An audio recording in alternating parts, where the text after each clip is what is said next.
El Atlántico Norte, 1944. Las aguas heladas se mecían bajo un cielo gris plomo que parecía presagiar más tormentas. En medio de este escenario desolador, una flota alemana navegaba en formación cerrada, transportando uno de los secretos más celosamente guardados del Tercer Reich, el U-505, un submarino equipado con la última tecnología de cifrado Enigma. Pero lo que nadie imaginaba era que, en cuestión de horas, un simple error humano cambiaría el curso de la guerra. Un joven marinero, aterrorizado por la muerte inminente, estaba a punto de entregarles a los estadounidenses la llave que abriría todos los secretos de la Kriegsmarine alemana. Si te interesa conocer historias increíbles de la Segunda Guerra Mundial que cambiaron la historia, no olvides darle like a este video y suscribirte al canal para no perderte ningún episodio. Klaus Hartmann tenía apenas 23 años cuando se alistó en la Marina alemana. Crecido en Bremen, había conocido el hambre de la Gran Depresión y la promesa de un futuro mejor que el régimen nazi pregonaba por todas partes. Su padre, un veterano de la Primera Guerra Mundial, le había advertido sobre los horrores de la guerra, pero Klaus, como tantos jóvenes de su generación, sentía que defender la patria era su deber. Nunca imaginó que terminaría siendo parte de la tripulación de uno de los submarinos más avanzados de la Armada alemana. El U-505 era una maravilla de la ingeniería. Con sus 50 metros de eslora y capacidad para sumergirse a más de 200 metros de profundidad, representaba la vanguardia tecnológica submarina.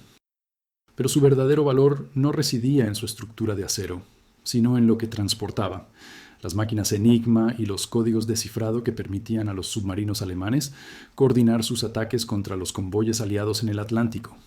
Klaus había sido asignado como operador de radio, responsable de cifrar y descifrar los mensajes que llegaban del alto mando. Era un trabajo de enorme responsabilidad para alguien tan joven. La vida en el submarino era claustrofóbica y agotante. El espacio era tan reducido que los marineros debían dormir en turnos, compartiendo literas que aún conservaban el calor del cuerpo anterior. El aire estaba siempre viciado, cargado de humedad, diésel y el sudor de 50 hombres confinados en un tubo de metal. Klaus extrañaba el cielo abierto de Bremen, las calles empedradas donde había jugado de niño, la risa de su hermana menor, pero había aprendido a no pensar demasiado en casa. Esos pensamientos podían destruir la moral de un hombre más rápido que cualquier torpedo enemigo. El capitán Harald Lang era un veterano de 38 años con 7 patrullas exitosas en su haber. Alto, de mandíbula cuadrada y ojos azules penetrantes, inspiraba respeto, pero también temor. Había hundido 17 barcos aliados y su nombre era conocido en los círculos navales alemanes. Sin embargo, Klaus había notado algo en las últimas semanas. El capitán parecía más tenso, más irritable. Las órdenes llegaban con menos frecuencia desde Berlín, y los rumores entre la tripulación sugerían que la guerra no iba tan bien como la propaganda afirmaba. La tarde del 4 de junio de 1944, el U-505 navegaba en inmersión cerca de las costas de África Occidental. Klaus estaba en su puesto, con los auriculares puestos, escuchando el constante zumbido de las comunicaciones. De repente, el hidrófono detectó algo: el sonido inconfundible de hélices aproximándose rápidamente. No era uno ni dos barcos, era toda una flota. Contacto: múltiples hélices a 300 grados. Distancia: 3 kilómetros y cerrando, gritó el operador de sonar, un joven de Hamburgo llamado Peter que apenas tenía 20 años. Su voz temblaba, pero mantenía la compostura profesional que les habían inculcado durante el entrenamiento. El capitán Lange no dudó. Inmersión rápida. Todos a sus puestos de combate. Silencio absoluto en el barco, ordenó con voz firme pero controlada. El submarino se inclinó hacia adelante, mientras se hundía hacia las profundidades, buscando perderse en las capas termales del océano que confundirían los sonares enemigos. Klaus sintió cómo su corazón latía con fuerza contra sus costillas. Podía escuchar su propia respiración, amplificada por el silencio sepulcral que ahora reinaba en el submarino. Los hombres se habían convertido en estatuas, conteniendo incluso la respiración. Sabían lo que significaba ser detectados. Las cargas de profundidad comenzarían a caer, y todo dependería de la suerte y la habilidad del capitán para maniobrar en la oscuridad del océano. No tuvieron que esperar mucho. El primer estruendo sacudió el submarino como si un gigante hubiera golpeado el casco con un martillo. Klaus se aferró a su consola mientras las luces parpadeaban. Luego vino el segundo, más cerca, y el tercero, aún más próximo. El submarino crujía bajo la presión de las explosiones. Los remaches gemían, y pequeñas fugas comenzaron a aparecer en las juntas de las tuberías. «¡Fuga en el compartimento de proa!», gritó alguien desde adelante. Necesitamos reparar el sello ahora o nos hundiremos. El capitán Lang evaluó la situación en segundos. Si permanecían sumergidos, las fugas empeorarían y terminarían en el fondo del océano. Si emergían, serían un blanco fácil para los destructores que los acechaban arriba. Era una decisión imposible, pero era su decisión tomar. Preparen para emergencia de superficie. Artilleros a sus puestos. Vamos a pelear, ordenó finalmente. Hubo un momento de silencio mientras la tripulación procesaba lo que aquello significaba. Iban a enfrentar a toda una flota enemiga con un solo cañón de cubierta. Era prácticamente un suicidio. El U-505 rompió la superficie del océano como una ballena herida. El agua caía en cascada por su cubierta mientras la escotilla se abría violentamente. Klaus siguió al resto de la tripulación hacia afuera, parpadeando bajo la luz del sol que no había visto en días. Lo que vio lo dejó paralizado de terror. A menos de 500 metros, el destructor USS Guadalcanal y 4 escoltas más navegaban directamente hacia ellos. Las torretas de los barcos estadounidenses ya estaban girando, apuntando sus cañones hacia el submarino. Era una imagen sacada de las peores pesadillas de cualquier submarinista, indefensos en la superficie, rodeados por el enemigo. «Todos al agua. Abandonen el barco», gritó el capitán Lange. «Destruyan los códigos. Activen las cargas de hundimiento». Klaus corrió de regreso hacia el interior del submarino. Su puesto, las máquinas Enigma, los libros de códigos, todo debía ser destruido antes de que cayera en manos enemigas. Sus manos temblaban mientras reunía los documentos clasificados. Podía escuchar los gritos de sus compañeros, el sonido de los cuerpos saltando al agua, las botas corriendo por las cubiertas metálicas. Pero entonces, en medio del caos, Klaus cometió el error que cambiaría la guerra. En su pánico por escapar, olvidó verificar que las cargas de hundimiento estuvieran activadas. Simplemente, supuso que alguien más se había encargado. Con los brazos llenos de documentos, corrió hacia la escotilla, salió a cubierta y saltó al océano helado. El agua estaba tan fría que le robó el aliento. Klaus luchó por mantenerse a flote, viendo cómo sus compañeros nadaban desesperadamente para alejarse del submarino que, según creían, explotaría en cualquier momento. Pero los minutos pasaban y el U-505 seguía flotando, intacto, meciéndose en las olas como un regalo envuelto para los estadounidenses. El capitán Daniel Gallery del USS Guadalcanal no podía creer su suerte. Un submarino alemán intacto, aparentemente abandonado, flotando justo frente a él. Sabía que esto era más que una victoria táctica. Si podían capturar ese submarino con sus códigos y equipos de cifrado, podrían descifrar todas las comunicaciones alemanas en el Atlántico. «Equipo de abordaje, prepárense. Quiero ese submarino asegurado antes de que se hunda o los alemanes lo destruyan», ordenó Gallery con urgencia. Un grupo de marinos estadounidenses, liderados por el teniente Albert David, se lanzó en un bote hacia el submarino enemigo. Era una misión extraordinariamente peligrosa. El submarino podía explotar en cualquier momento, podía haber trampas o alemanes armados escondidos en su interior. Klaus, flotando en el agua y siendo rescatado por otro barco estadounidense, observaba con horror creciente lo que estaba sucediendo. Veía a los estadounidenses abordando el U-505, entrando en su interior. Su mente procesaba lentamente la magnitud de su error. No había destruido completamente los códigos, no había verificado las cargas de hundimiento. Y ahora, el enemigo tenía acceso a todo. Los días siguientes fueron una pesadilla para Klaus. Junto con el resto de la tripulación del U-505, fue trasladado como prisionero de guerra. Pero a diferencia de otros prisioneros, ellos fueron mantenidos en completo aislamiento. Los estadounidenses no querían que nadie supiera que habían capturado un submarino intacto. Oficialmente, el U-505 había sido hundido con toda su tripulación. Berlín nunca supo que sus códigos habían sido comprometidos. En el campo de prisioneros en Virginia, Klaus compartía una barraca con otros 12 marineros del U-505. Entre ellos estaba Friedrich Weber, el segundo oficial, un hombre de 30 años de Múnich, que había estado en la Marina desde 1936. Friedrich había visto el pánico en los ojos de Klaus durante el abordaje, y, aunque nunca lo dijo directamente, sabía que el joven operador de radio había cometido un error fatal. «No puedes culparte para siempre, Klaus», le dijo Friedrich una noche, mientras ambos miraban las estrellas a través del alambre de púas. «Estábamos bajo ataque, todos estábamos aterrorizados. Cualquiera podría haber olvidado verificar las cargas». «Pero yo era responsable de los códigos», respondió Klaus con voz quebrada. «Debía asegurarme de que todo fuera destruido. Ahora, cada submarino alemán que sea hundido, cada marinero que muera, será por mi culpa. ¿Cómo voy a vivir con eso?» Friedrich no tenía respuesta para eso. ¿Cómo podía alguien vivir sabiendo que su error había costado tantas vidas? Sin embargo, en los meses siguientes, algo inesperado comenzó a suceder. Klaus y Friedrich desarrollaron una amistad profunda, forjada en el compartido peso de la derrota y la incertidumbre del futuro. El capitán Lange, también prisionero en el mismo campo, se había vuelto una sombra de sí mismo. El hombre, que había inspirado tanto respeto y temor, ahora caminaba por el campo con la mirada perdida, hablando poco, comiendo menos. Klaus lo evitaba siempre que podía. No soportaba ver el recordatorio viviente de su fracaso. Los meses se convirtieron en años. La guerra continuaba, pero para los prisioneros del U-505 el tiempo parecía haberse detenido. Llegaban noticias fragmentadas del frente. Los aliados habían desembarcado en Normandía. Las fuerzas soviéticas avanzaban desde el este. Las ciudades alemanas eran bombardeadas día y noche. Klaus pensaba en su familia en Bremen. ¿Habrían sobrevivido a los bombardeos? ¿Sabían que él estaba vivo? Una tarde de abril de 1945, los guardias reunieron a todos los prisioneros alemanes en el patio central del campo. Un oficial estadounidense, con un intérprete a su lado, se paró frente a ellos con un papel en las manos. Su expresión era grave.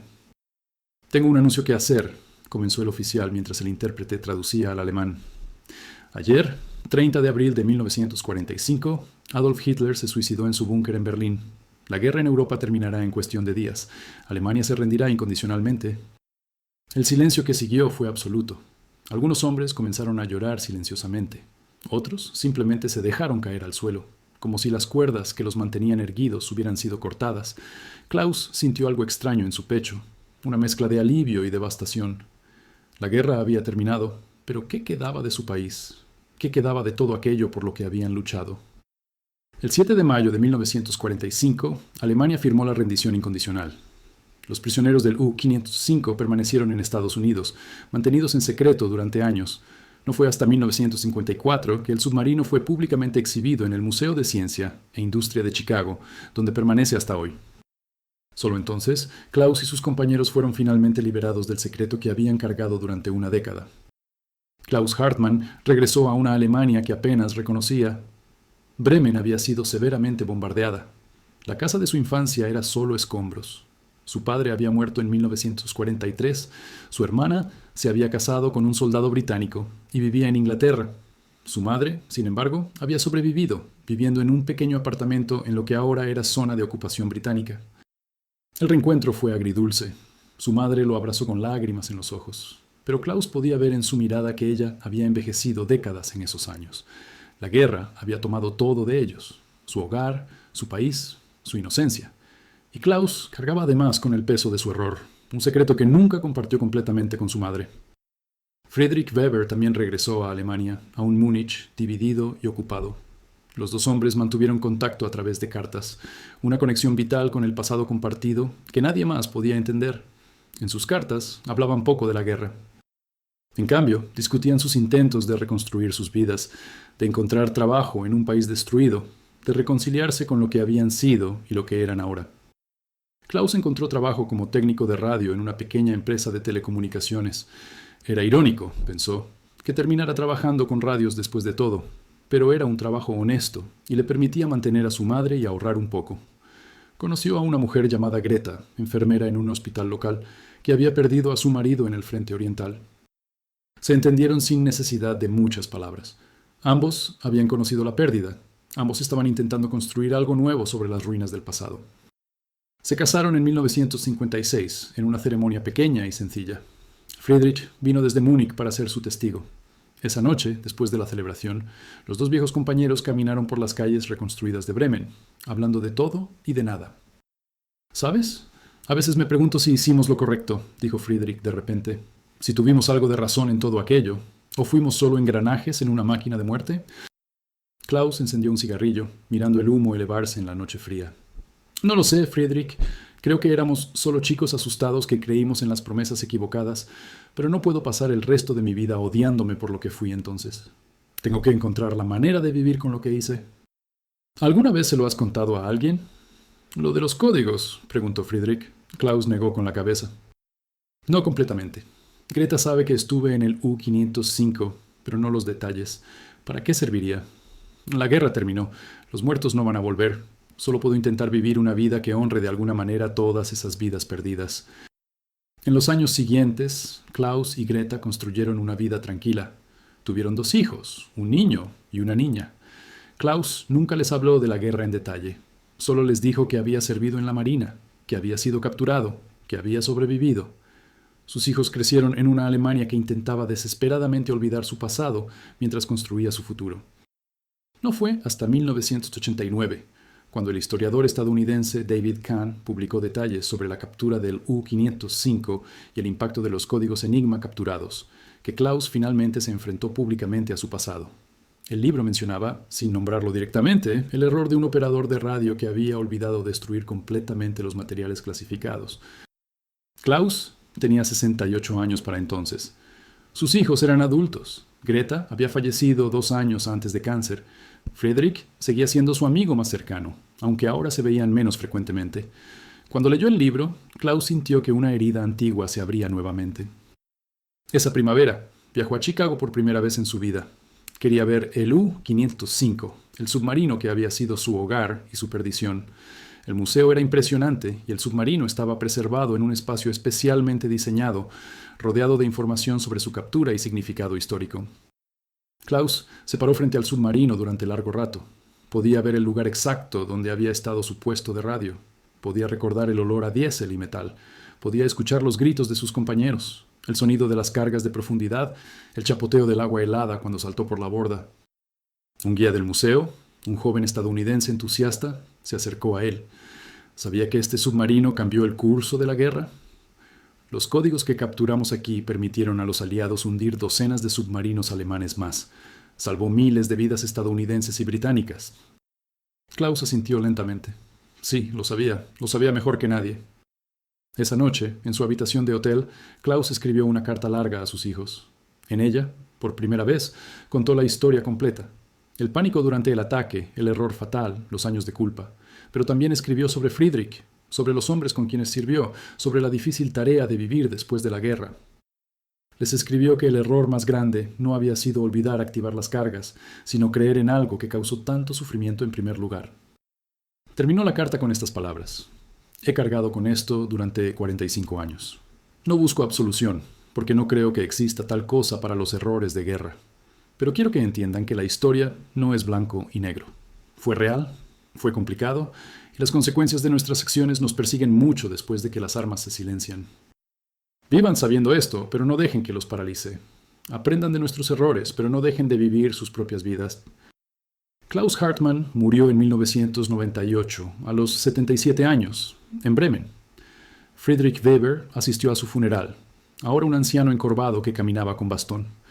Los hijos de Klaus leyeron la carta que su padre les había escrito 9 años antes.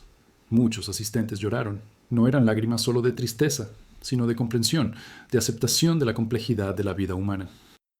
El U-505 permanece en Chicago hasta hoy, testimonio silencioso de uno de los momentos más significativos de la guerra naval. Los visitantes caminan por sus estrechos pasillos, tocan sus controles, imaginan cómo era la vida dentro de ese tubo de metal. Pero pocos conocen la historia completa del joven marinero aterrorizado que, en un momento de pánico humano comprensible, cambió el curso de la historia.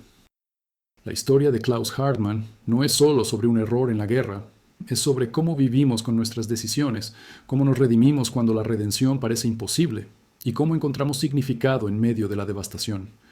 Es un recordatorio de que la historia la hacen personas reales, con miedos reales, que toman decisiones en fracciones de segundo que resuenan a través de las décadas. En los archivos navales estadounidenses existe un informe clasificado durante décadas que detalla el impacto de la captura del U-505. Los historiadores estiman que la inteligencia obtenida del submarino contribuyó a hundir entre 50 y 100 submarinos alemanes adicionales, salvando potencialmente miles de vidas aliadas. Pero también costó las vidas de los marineros alemanes en esos submarinos hundidos, hombres como Klaus, que simplemente seguían órdenes en una guerra que no habían iniciado. La pregunta que Klaus se hizo durante toda su vida nunca tuvo una respuesta fácil. ¿Fue su error una tragedia o una bendición?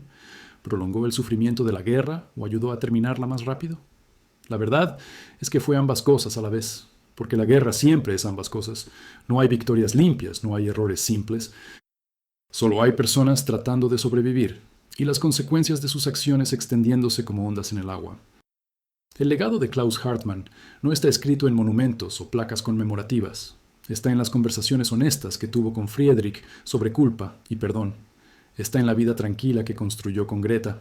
Está en sus hijos, que aprendieron de su padre que el coraje no es la ausencia de miedo, sino la voluntad de seguir adelante a pesar de él.